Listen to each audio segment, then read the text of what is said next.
Welcome to another episode of On the Way Home. I am your host, Michael Braithwaite. Now, you might be saying, wait a second, weren't there two hosts to this show? And there absolutely are. My good friend and co-host, Stefania, is just taking a little bit of time, so she'll be back to join us shortly. But in the meantime, we will continue to bring you amazing guests, as always, because there's so much amazing and great work happening across this great country. Speaking of great work, I encourage you to go to the Canadian Alliance to End Homelessness website, caeh.ca. Listen, if you're interested in what they're doing with Built for Zero, if you need some help with some training, they have a training department as well. And check out what they're up to. There's all sorts of webinars. There's one, you'll already have heard this, but on February 18th, they're doing a webinar.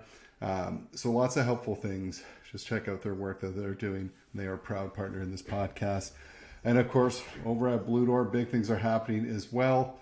As we speak, we are getting ready for our coldest night of the year event that is taking place on February 26th. So that's exciting too. Raising money.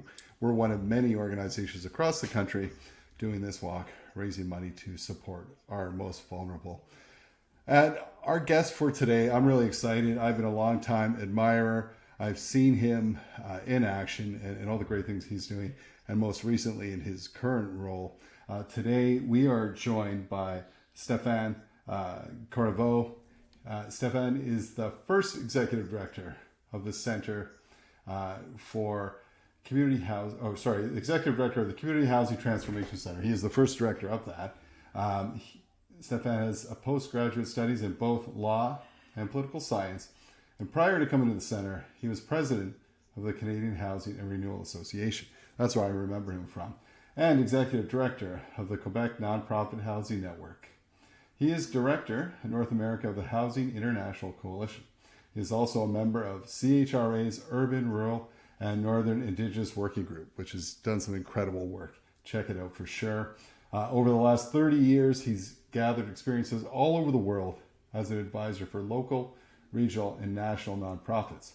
He's been involved in the policy-making process at all levels of government and has actively contributed to the development of thousands of new housing units, played key roles in restructuring strategies for big and small nonprofit organizations facing significant challenges. So just incredible work. And listen, we've heard on the show before where people have said our housing crisis is the result of bad policy. He's making sure there's better and great policy out there.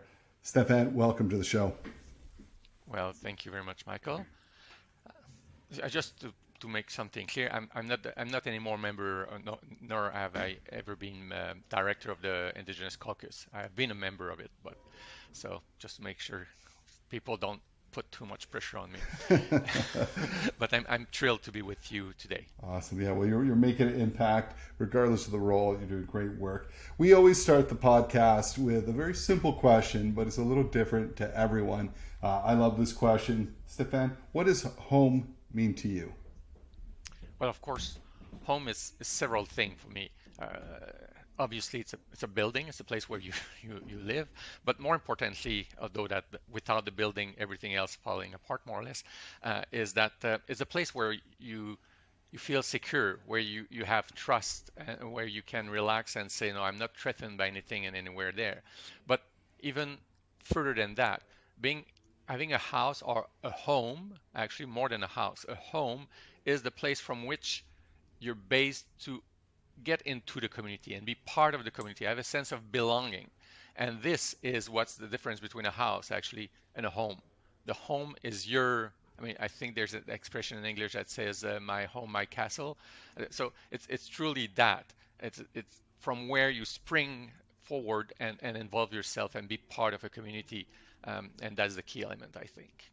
Awesome. Very well said. And like I said, we love asking that question because we get many different answers with some similar threads throughout. Now, as we can tell from your bio, you've been at this work a long time, and thank you for not for persevering and pushing through.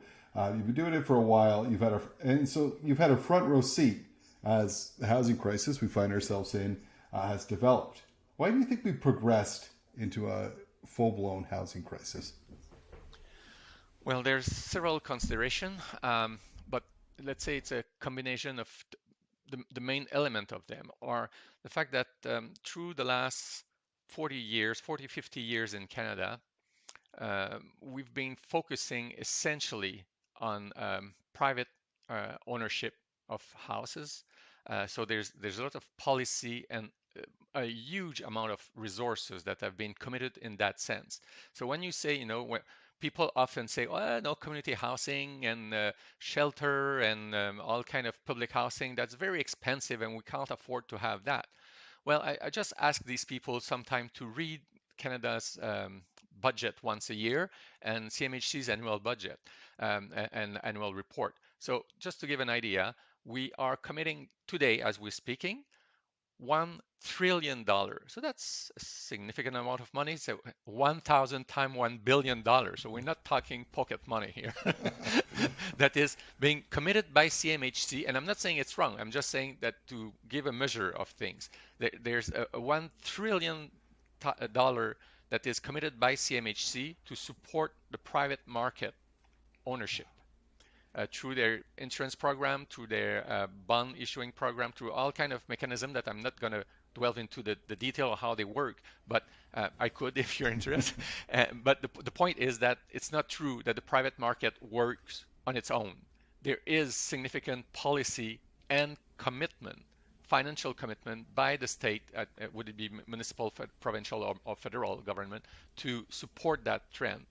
Now, when we look at the other option of non-market, non-profitable, well, there's a bit less, let's say, to use euphemism in terms of commitment. Now, there's also other things. So that's kind of a policy aspect of thing. The other thing is that there's been, in the last 40 years, a growing process where homes are being looked at house rather than being homes. So what does it mean? It means that we've been through two processes that are kind of sibling, but they're not the same exactly. There's something that is called the commodification of housing, and the other one is the financialization of housing. Now, these two processes, what they make is that they turn housing from something that used to be the place that is your home and you're safe and you live out of it. And most Canadians, when they bought their home or when they rent a home with the idea of being in their apartment or their house for a long time, they used to see that as a shelter for themselves and their family in every meaning of the word shelter. Now, when you go through commodification, it makes people thinking of their house as a good they buy today and they're going to sell it tomorrow and they expect to make a profit out of it. So you don't look at it the same way. You don't maintain it the same way. You don't see your participation in the community the same way when you move from being a home to being a house. And that's there's been a psychological shift, but that shift goes with social transformation. Actually, it goes with a way where we get into financialization, because if it's a good that is commodified, then you look at it through financial eyes, and we face situations that were even unimaginable a couple of decades away, when we have a large number of REITs, for example, real estate and investment trust, that now in Canada own tens of thousands of units. I mean, some of them are reaching over 120,000 units. So this makes a real difference because, well, those are we call them the flagship of the phenomena, but they are also, there's a dripping down effect where those smaller investors say, well, it's not good only for the big player, I can do it, and you have a concentration of ownership that is creating a dramatic shift in the way the market is being managed and how it evolved, and that leads to the crisis that we're having now. And the big difference between commodification is that and financialization, just to make it clear, is that yes, on one hand you see this as a tool or as a good that you want to sell or buy, but the financialization bring on the table not only local investor. Currently, most of the REIT that are active in Canada are also active elsewhere, and for them, buying a building in Petawawa or in St. John, Newfoundland, or in Montreal is the same as buying something in Dubrovnik. So I have nothing against the people in Dubrovnik, but I'm also sure that they feel the bad impact of these people going around and buying and selling, in Hong Kong, in Montreal, in Vancouver, in New York, in Los Angeles, in Mexico. So they're all over the place. And for them, it's really only a house. It's not a home for anybody, neither for themselves or the people who live in these buildings. And that's a major change. Wow. Yeah, that's so well said. And thank you for taking the time to break that down. We heard, streams around the policy, housing as a commodity. And I like the differentiation there and housing, the financialization of housing. We've talked about this on the show before, the grand scale of that. So we've got this big crisis.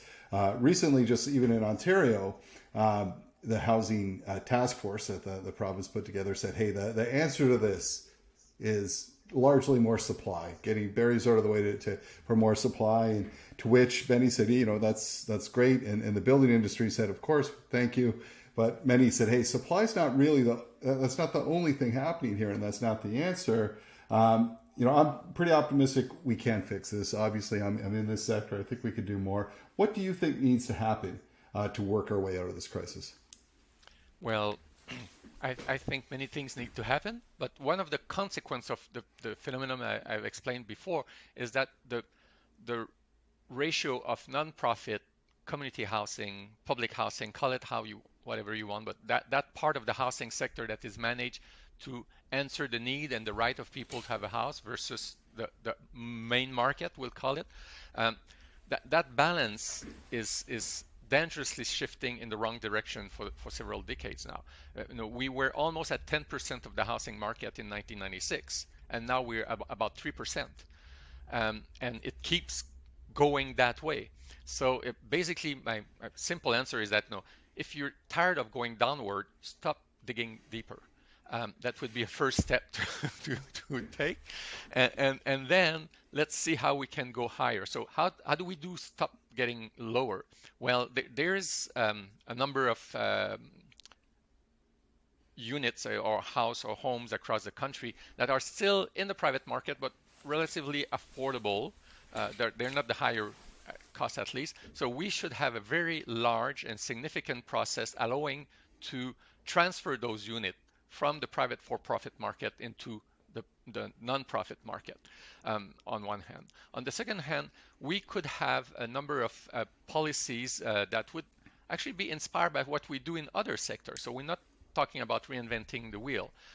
For example, there's many aspects of your and my life that are being affected by fiscal rule. The more money you get in as income, the higher you pay taxes and tax to government. Now, a corporation that owns, you could have very well something that says, no, yes, you own a house, and we already have that. If it's your own house, your exemption, tax exemption for capital gain is 100%. And then there's some taxation if you own a second or third or fourth house, but it's just a two-step process. There's no reason why there's not a third or fourth or fifth or sixth steps. Because if you're dealing people that are, let's say, middle class family that owns a duplex and they live in the duplex and they have one neighbor, and this is something, but it's something different to be a REIT and to to have 100,000 units. So where's the logic in dealing with these people in the same way? Like there's no difference. No, there's a huge difference, and therefore the tax system should act accordingly. They should be paying more because they basically see the thing as a different way and they deal it differently. So that would be a first thing to do. And that costs nothing, literally. That would actually bring more money to the government coffers. So it's not something that should be too expensive for us as a collectivity. Now, the second thing that could be done, and I think that would be a bit of a bolder step, but it would be quite empowering for the sector, is up to now, when one is signing an agreement with CMHC or any provincial government or municipal authority that is supporting a non-for-profit to buy a house, at the end of the day, that contract has a beginning and a hand, and at the end of it, the non-profit or whatever the co-op that's owning it has to fend by itself according to the contract to keep to protect that asset and to keep providing services to people that are in more vulnerable situation. Now that's basically a receipt for failure because, well, first let's make a very easy comparison. I mean, who expect healthcare to stop being supported? Uh, Yeah. no, people are sick at different point of their life, but everybody is sick at one point. And we don't say, well, you cure everyone last year, therefore you don't need money this year. No, it's not. This isn't how it works. So housing is also something that needs to be looked at the long term. And to protect that, one of the way to protect the capital investment we do at first is to make sure that at least the land upon which a building is being created cannot be ceded to anything but to another non-for-profit organization. So we are creating a market of non-profit assets, while today we are dealing with assets that have to compete with the for-profit one, and the for-profit one are having a unlimited access to capital basically because, well, everyone is not everyone, but I mean everyone that has money is willing to invest into something that will bring back money. But then who's interested in investing for something that will have no return? Because by definition, being a not-for-profit means you have no financial return. You might have, your heart is better, your brain is better, your collectivity is nicer, but you don't get money in return. So how can we expect not-for-profit to compete with for-profit? And if on top of that difference, you ask those not-for-profit to serve only the lower tier of the market in terms of income. So you're taking them away from all the potential benefit because we don't sell, we don't monetize our equity, we don't charge highest rent, but we are expected to deliver at the same rate than the for-profit one. Of course, it's not possible. I mean, this one has to remove its pink glasses and say, no, this is not how the world runs. I mean, this is not unicorn land. This is the real land, and we have to deal accordingly. So those are the kind of thing that could be looked at. And for example, the Canadian government and other government, but if we're talking coast to coast to coast program, should have as a policy that any building, any piece of land that is currently belong to the federal government should only be ceded, even if it's with money, to a non-for-profit. That way, we would help the development and the sustainability of the sector, provide a fair price to those buildings, and keep them. I mean, these buildings have been bought with Canadian people money. Yeah. So we keep that as a collective investment, and we leverage those investments to bettering the people's situation. So all of those kind of things are possible.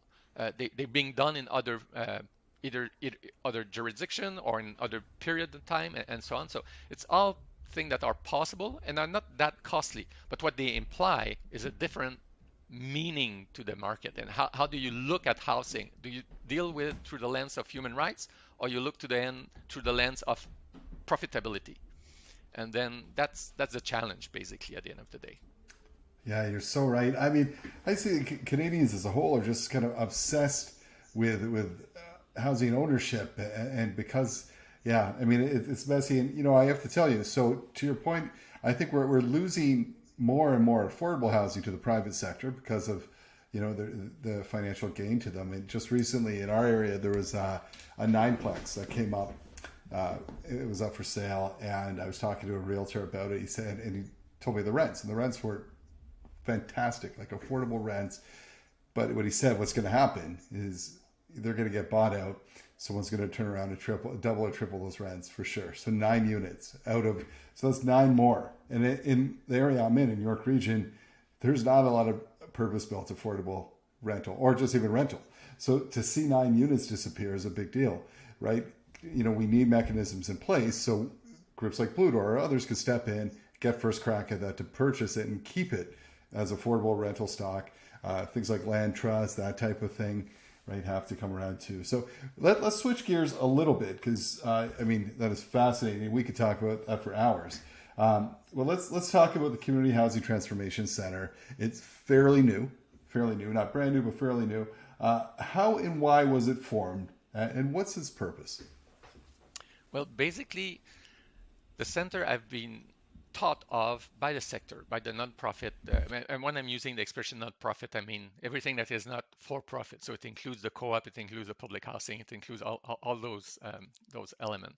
And basically, um, the idea was that since the mid 90s, there's been only a trickle of resources being allocated to the not-for-profit sector to grow and to establish themselves, and not only to grow but to preserve its capacity. And the reality is that it wasn't even enough to preserve the capacity. We've lost thousands of units during that period of 25 years. So, and one of the things we've lost is not only units, but it's capacity and knowledge. No, most of the building stock that is part of the community housing sector has been built in the 80s or early 90s. Some are from the late 60s, but the bulk is 80s and early 90s. So what we have lost is the capacity, the knowledge. How do you develop a project? How do you actually maintain your asset, not in a way of having it maintained by emergency, from emergency to emergency to emergency, but actually see it as something that needs a bit of planning and is being managed with enough breathing space that you can actually really maintain it, and you have some resilience when you hit a wall because something's happening for some reason or another. You have the capacity to react to that. You're not always looking for air and unable to manage otherwise than just running from crisis to crisis. So basically, what those big associations such as CHRA or the Quebec Network Association and the Quebec Network of Not-for-Profit or the Canadian Housing Cooperative Federation and so on came together, and part of the pressure to create the national housing strategy, one of the demands that were put forward was the creation of such a center to help organization to catch back and receive, rebuild their own capacity to go forward. So that's a general context. And then when the national housing strategy was unveiled, um, I was thrilled to read a line and a half, lower left column of the 14 page, if I well remember, that was talking about the creation of a technical resource center. Nobody but a handful of people across the country understood what that line was about. And of course, it wasn't the big news because the big news was billions of dollars and all of that. So I'm not angry about that. But it was there. There was a line there. And so it was an answer by the federal government to the request that we had been putting forward. Then there was some administrative process in terms of getting it on rolling out. And eventually CMHC um, launch a public appeal for proposal to fulfill that task, which actually on one made us a little bit surprised and nervous because it was open to everyone and everything with different meanings. But and then a fairly large number of for-profit private organization specialized in asset managements and I don't know how you say it in English, bookkeeping company. I mean, KPMGs of this world, where did bid, but we also create quickly, and literally when I'm saying quickly, it's very quick. We had 6 weeks from the announcement of the tender to the moment we had to supply the proposal.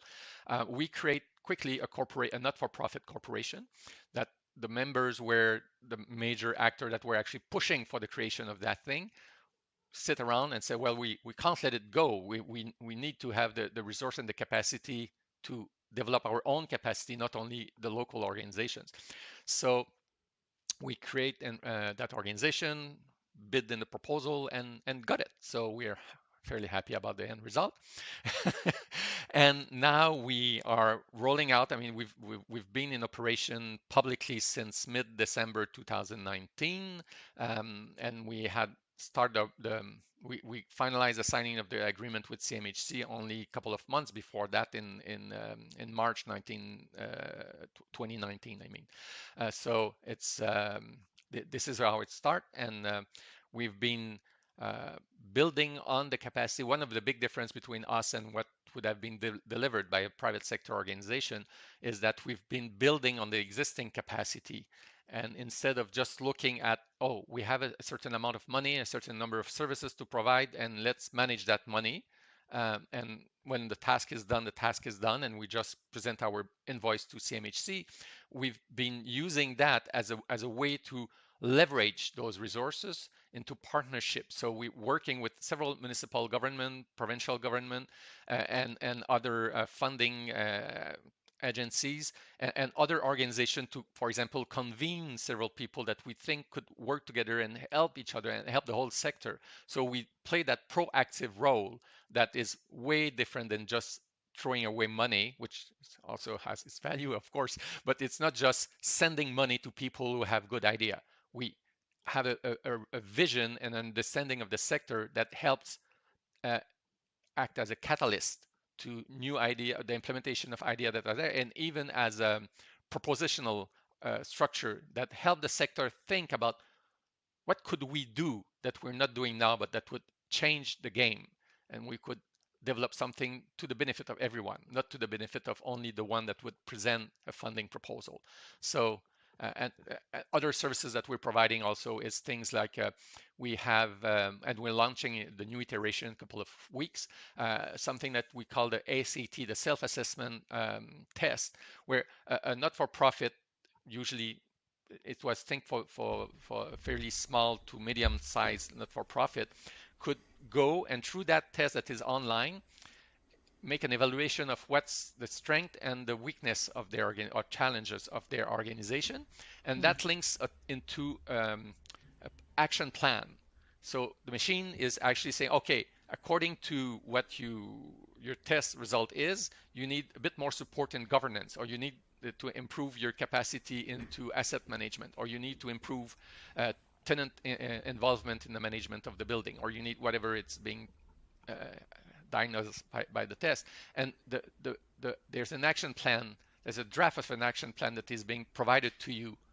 And then of course you don't have to obey it, you can edit it, change it, but so it brings a capacity to smaller organization to have a kind of a more comprehensive understanding of the group they're managing and the result they expect for, and so on. So those are the kind of thing that we're providing support for. So yeah, that's the center in many words. It's amazing. It is what you're speaking to as one of the organizations out there doing some of that work. I think we'll be the ones that will look to do that task, is that giving us that roadmap on some areas to strengthen moving forward in the work. So you've touched on it a little bit, but what role does the center play supporting the housing sector and growing affordable housing across Canada? There's lots of people doing lots of things, but what is your role specifically? Well, first, what makes a big difference between us and most of the people who have good idea is that we have money. That's a big difference. Yes, it does. Yeah. So and we come with a responsibility, is to say, yes, the center itself can have idea and push for it and so on, but our role is also to support the others who do it. So we can't be have an egoistic approach to what we're doing. It needs to be built in and wave into the fabric of the community housing sector. So we with the help of peers, so it's also important to understand that we don't allow money just on the whims of me or some process. I mean, we love to say that we are trying to do two things at the center in matter of allocating money. The first one is we don't allocate the money. The sector is allocating it, in the sense that every proposal that is coming to us is being then evaluated by peers. That for every project, there's a group of people that have the matching skills to the knowledge of the region where it's happening, knowledge of the thematic of what's happening, and so on, that make an evaluation of your project. And these people are not paid people by the center. They are people active in the field. So they take the decision. The second one is actually the second one is we aim for 100% success. What does it mean? Um, it's not that everybody can throw a proposal to us and be guaranteed to get money, but what it means that we have a funding process that starts from the first line of everything you're going to read on our website, or if you're interviewing with us, is call us. It's not that the forms are not available there, but call us, because it's the good way to write a good proposal for us is to understand what exactly you want to do, and if it match with the capacity we have, and it match with our own priority and own mission.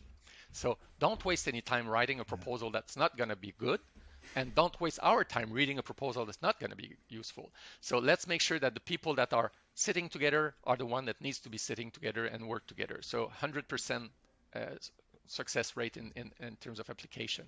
And then finally, the third element that I think make us different from other funders is that we are not a black box. What do I mean by that is, for all my life until 3 years ago, I've been a bigger, a professional bigger, presenting proposal to all kind of funders and so on.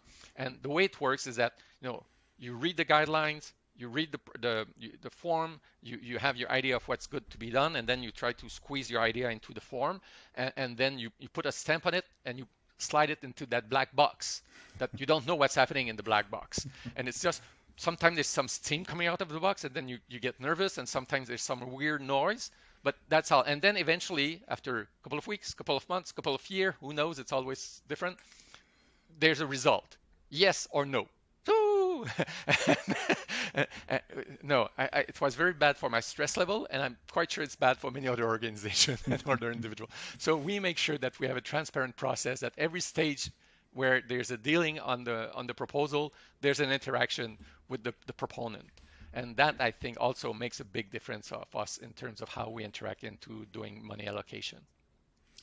Absolutely. I love that process. And I think one of the big, we talk about, there's lots of opportunities out there, but the processes for some of them, and I know CMHC knows this, sometimes the processes for applying for smaller organizations too, they just can't do it. They just don't have the capacity.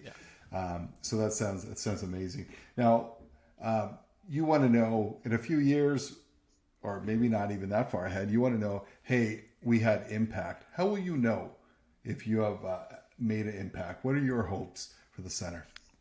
Well, we have impact. We have hopes that are of two different levels, or three different levels. There's one that is basically quite, I would say, boring, is the one that, we've done everything that is in the contract with CMHC, and now we're going. So yes, we allocate that much money, and yes, we've support that much project, and we can say that X hundreds of thousands of units have benefit from it, and that's okay. And I think we're quite on the proper path for that. Where it's more interesting is how qualitatively we've changed the mindset of the sector. Because basically for the last 20, 30 years, the sector has been in a very defensive position. If I can protect my organization and protect the units I have for one more day, I can go tonight out of the office and pat myself on the back and say, good job. I've made it through today. Now we have to change that attitude. We need to turn the sector, of course, we don't want to turn the sector into a more entrepreneurial attitude. To say that, no, realize the value we have and the value we are as an organization, and build upon that, not only to survive, but to thrive, and not be only in a attentious attitude towards the authority that, give us more money or do that. Of course, they need to give more money. Don't take me wrong, but not being in the waiting seat, being in the driver's seat. And that makes the whole difference. And if that's happening, then you'll see the real result, which will be change that balance. Instead of being less and less part of the ratio of the housing portfolio, will catch back. And that's where the real result will be. And if you see that, then homeless crisis, affordability crisis, and so on will tone down, and eventually will be extinct. But that's the end goal, is certainly that one. But you need the two first one to reach the third one. Absolutely, and that is a bit of, I would guess, that'd be a little bit of a longer term goal. So you've got lots of good things happening. This is important stuff, and I thank you so much for joining us and talking about it. Where can people go to find out more about the Community Housing Transformation Center, where they can apply, how to apply, how it works, and all that kind of stuff? It's very simple. Our website is written in Canadian way, CNTRE dot support. That's it. You Perfect. type center.support and you'll get there. And we got staff in every region of the country. So don't get bothered by time difference or whatever. You pick the phone and someone in your region will either answer you right on the spot, but otherwise, anyway, someone from your region will answer to you at one point or another, and there will be resources, and our people are more than happy to welcome to get inquiry and to present them the different resources we made available for them, and to elaborate for potential partnership. I mean, that's really something else that I've skipped in my previous answer, is that one of the things that the center does is I said leveraging, but there's some of those leverage that are we're very proud of. So, for example, we now work with Indigenous organization in terms of housing to basically provide them with means that they can leverage their own action, and allowing the sector that is the non-Indigenous part of the community housing sector to learn lessons and to share capacities. And that's one of the achievements that it's far from being complete, and there's tons of work to do, but it's something that we are on the path of, and it's happening, and we're proud and happy to share that with the public and within ourselves and with the partners that are there. So that's the kind of thing when we're talking about leveraging. There's resources out there, but if you work in silo, you do that much. If you can work collectively, it's a win-win-win situation for everyone. Absolutely, and it's funny when you talk about, it's not just money; it's around the supports and leveraging and doing. It's much the same when we house someone. It's not, yes, income and supports like financial supports play a big role, but it's also those wraparound supports of how to keep them housed and do that. Much the same that you're doing for organizations. It's not just about giving cash, but it's about introductions. It's about, hey, so and so's done this already before. They can help you get through this in the future. Learn from them. Don't start from scratch, right? And you have some supports there. So amazing stuff. I encourage people to. Are there deadlines? Is it an open thing where you can apply? Or it's an open thing that we have as a policy going with a 100% success rate. There's a open door policy. So it's you come in, and the less we've tried to develop a system that is as low barrier as possible. So there's no deadline. There's no limit of amount of money. There's no minimum demands. There's no stuff like that. It's easy, and if you have any problem filling the form, understanding what's happening, not only you should be phoning before starting filling the form, but as you are filling the form, you pick the phone and you speak with the person that will be your partner in developing that proposal. So I think it's a fairly good support process we have. It's so simple, but that doesn't happen often. I love that. Like, first pick up the phone. Let's talk about your idea. Let's put it into a form that's going to save everyone time, and you're going to put it, and you're going to be successful because we've worked on this together, right? Going forward and during, you could call us and work on it. Continue to do that. It's just so smart, so efficient, amazing. Thank you so much for coming on the show today. Thank you for the work that you and your team are doing to help us slowly work out of this crisis. We can do it. But it's groups like the Community Housing Transformation Center that are allowing us to do that. Thank you so much, Stephan. Well, thank you very much, Michael, and I thank Blue Doors for organizing that series of podcasts that are very interesting. Thank you very much. There you have it. I mean, I'm of course, as always, I'm fascinated by this. I see what's happening in the sector, and I see the supports we need. It's interesting. It seems that even before people come on the show, I know of the work, and we're looking at this. And in York region, where I am right now, we know that there's such a lack of rental housing, affordable housing. We're not going to work this out through the private sector. We're going to take this on ourselves and others. We're doing a land trust. But yeah, we're going to be looking to the Community Housing Transformation Center, reaching out, doing that because we have some ideas on how we could use their support for sure to move forward. Another great guest. Check out the website for sure and share it with others. Stay tuned. As always, we will bring you someone great again the next time on the way home.